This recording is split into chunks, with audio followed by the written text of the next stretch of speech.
राम कहवा पका नैया जन्म में हो किया हो कहवा पजन में हानु मान तीनों घरवा सोहर हो लहो कि कहवा पजन में श्री राम कहवा पका नैया जन्म में कहवा पका नैया जन्म में हो ललना कहवा पजन में हानु महाना तीनों घरवा सोहर हो लाहो ललना कहवा पजन में श्री राम तीनों घरवा सोहर हो लाहो कहवा पजन में श्री राम कहवा पका नैया जन्म में कहवा पका नैया जन्म में हो ललना कहवा पजन में हानु महाना तीनों घरवा सोहर हो लाहो ललना कहवा पजन में हानु महाना तीनों घरवा सोहर हो लाहो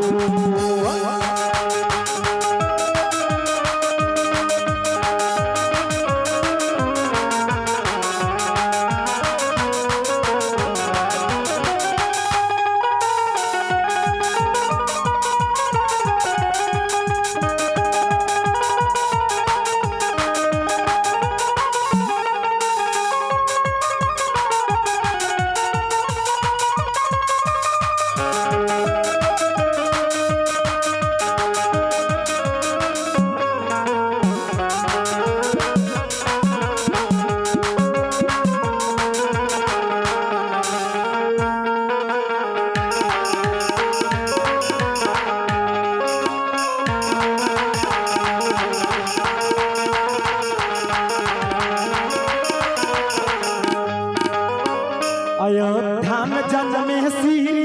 राम तो मथुरा में का नैया जन्म में मथुरा में का नैया जन्म में हो। और सबको पता है हमारे हनुमान जी कहाँ पे जन्मे थे? पता है? नहीं? राहुल भी आपको पता है कि अरे हो कहना है आए कैमरा वाले भैया थोड़ा सा फोकस कर दीजिएगा। कहना है कि अयोध्या में जन्मे श्री राम तो मथुरा में का नैया जन्म में मथुरा में का नैया जन्म में मथुरा में का नैया जन्म में हो ललना। कहना है हे ललना रुके हो हे ललना पहाड़ा पर जन्मे हानु महाना तीनों घरवा सोहर हो लाहो हे ललना पहाड़ा पर जन्मे हानु महाना तीनों घरवा सोहर हो लाहो।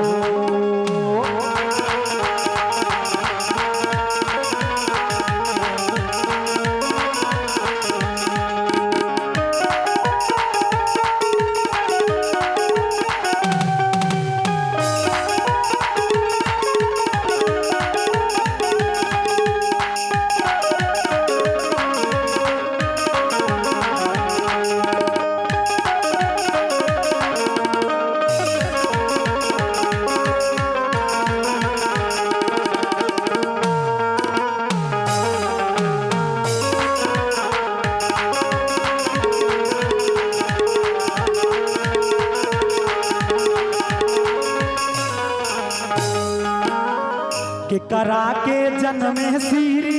राम तक करा के का नैया जन्मे के करा के का नैया जन्मे हो। अरे भाई इसे कमरों पर ले ले तक के करा के जन्मे श्री राम तक करा के का नैया जन्मे के करा के का नैया जन्मे हो ललना के करा के जन्मे हानु माना तीनों घरवा सोहर हो लाहो ललना के करा के जन्मे हानु मानो तीनों घरवा सोहर हो लाहो।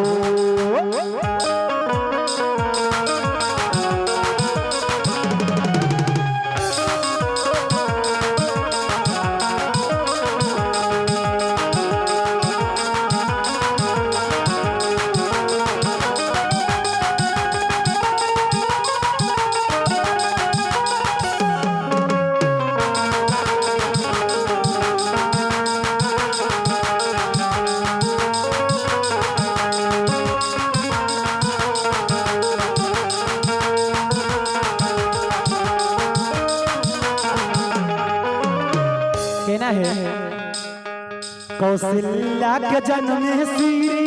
रामा त देवकी के का नैया जन्मे देवकी के का नैया जन्मे हो हे ललना हे ललना अंजनी घरवा जन्मे हानु महाना त तीनों घरवा सोहरोला हो हे ललना अंजनी घरवा जन्मे हानु महाना त तीनों घरवा सोहरोला हो कहवा पे जन्मे श्री रामा त कहवा पहका नैया जन्मे कहवा पहका नैया जन्मे कहवा पहका नैया जन्मे हो ए ललना कहवा पे जन्मे श्री रामा त तीनों घरवा सोहरोला हो